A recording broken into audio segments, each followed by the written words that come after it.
Masih di Kompas Bisnis, Saudara. Buruh melakukan sujud syukur di depan gedung Mahkamah Konstitusi usai gugatan Undang-Undang Ketenagakerjaan sebagian dikabulkan oleh MK. Syukur kepada Tuhan Yang Maha Kuasa dengan mengucap Alhamdulillah. Kita bersyukur bersama-sama. Ekspresi buruh ini merupakan respons atas putusan MK yang mengabulkan sebagian gugatan Undang-Undang Cipta Kerja. Buruh menggelar unjuk rasa di kawasan Medan Merdeka, Jakarta Pusat saat Hakim MK membacakan putusan terkait gugatan Undang-Undang Cipta Kerja. Presiden Partai Buruh Said Iqbal bilang Omnibus Law Cipta Kerja berdampak pada turunnya daya beli buruh. Selanjutnya, keputusan ini mencerminkan rasa keadilan karena Omnibus Law Undang-Undang Cipta Kerja menghilangkan peran negara dalam memberikan perlindungan kepada buruh dan pekerja. Yang kedua, tingkat upah yang murah itu mengakibatkan daya beli buruh menjadi turun.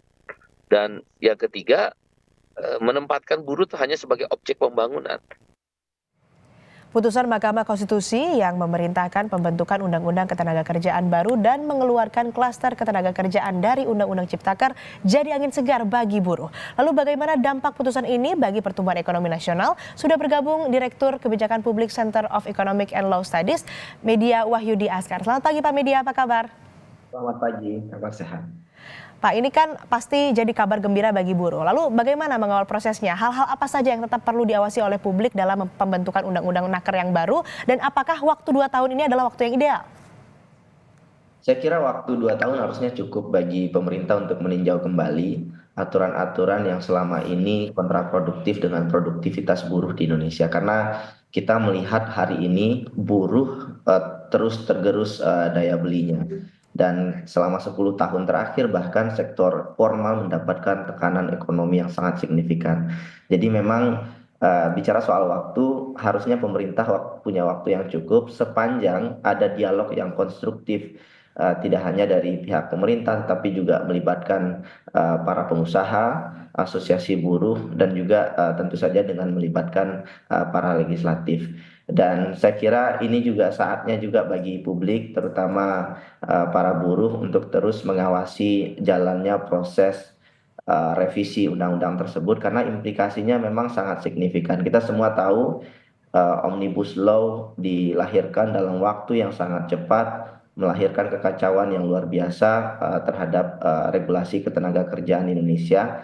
Harapannya tentu itu jangan sampai terulang kembali karena kalau kita lihat lagi poin-poin Omnibus Law banyak sekali yang tumpang tindih, ada banyak ketidakjelasan, bahkan peraturan pemerintah yang menyertai pasca UU Omnibus Law itu juga dilakukan dengan sangat tergesa-gesa dan tidak berpihak pada buruh. Dan kita melihat implikasinya selama 1 tahun terakhir daya beli menurun dan kenaikan upah minimum yang secara rata-rata naik hanya sekitar 7,5%, ditambah dengan jika dikurangi dengan kenaikan harga barang itu maka jadi sangat kecil. Artinya upah yang benar-benar diterima pekerja setelah dikurangi inflasi itu tidak mampu menutupi.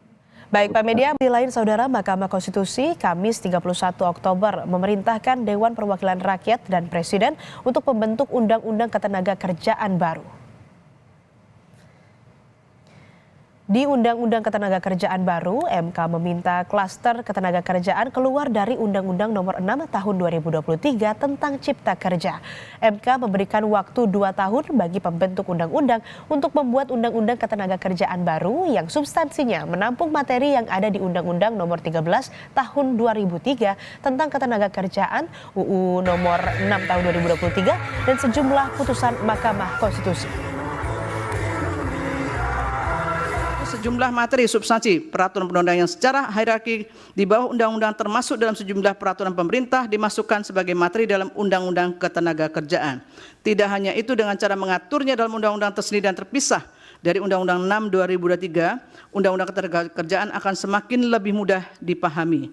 Dengan menggunakan dasar pemikiran tersebut, waktu paling lama 2 tahun dinilai oleh Mahkamah cukup bagi pembentuk undang-undang untuk membuat Undang-Undang Ketenagakerjaan baru yang substansinya menampung materi Undang-Undang 13 2003 dan Undang-Undang 6 2023, serta sekaligus menampung substansi dan semangat sejumlah putusan Mahkamah yang berkenaan dengan ketenagakerjaan dengan melibatkan partisipasi aktif serikat pekerja atau serikat buruh. Ada 21 pasal yang berubah, tetapi ada 7 poin utama, yaitu pertama tentang tenaga kerja asing. Tenaga kerja asing dapat dipekerjakan di Indonesia hanya dalam hubungan kerja untuk jabatan tertentu dan waktu tertentu. Pekerja asing harus memiliki kompetensi sesuai dengan jabatan yang akan diduduki. Namun hal itu dilakukan dengan memperhatikan pengutamaan penggunaan tenaga kerja Indonesia. Kedua, tentang upah dan minimum upah, termasuk di dalamnya MK menghidupkan upah minimum sektoral yang dihapus oleh UU Cipta Kerja. Ketiga, uang pesangon, uang penggantian hak upah, dan uang penghargaan masa kerja. Keempat, pemutusan hubungan kerja. Kelima, perjanjian kerja waktu tertentu. Keenam, tenaga alih daya atau outsourcing. Dan ketujuh, tentang pengaturan waktu cuti.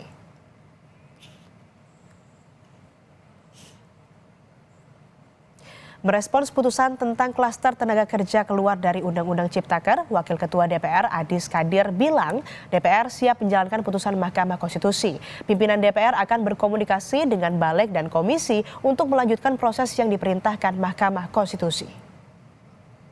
Teman-teman yang pimpinan lain, kita juga sampaikan teman-teman di Badan Legislasi dan komisi terkait.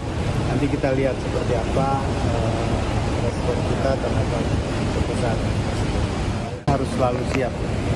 Mau 2 tahun, mau 3 tahun, mau setahun, mau 6 bulan, mau 2 bulan, mau sebulan juga. Kalau memang harus itu ya kita juga. Tapi kita akan lihat konteksnya. Konteksnya seperti apa. Dan apa yang harus kita, undang-undang seperti apa yang harus kita golkan. Sejalan apa tidak dengan program pemerintahan yang baru tahun 2020. Kami kutip dari kompas.com, Menteri Ketenagakerjaan Yasir Limpo bilang pemerintah tentunya tunduk dan patuh atas putusan MK. Pemerintah juga akan segera mengambil langkah-langkah strategis untuk menindaklanjuti putusan tersebut.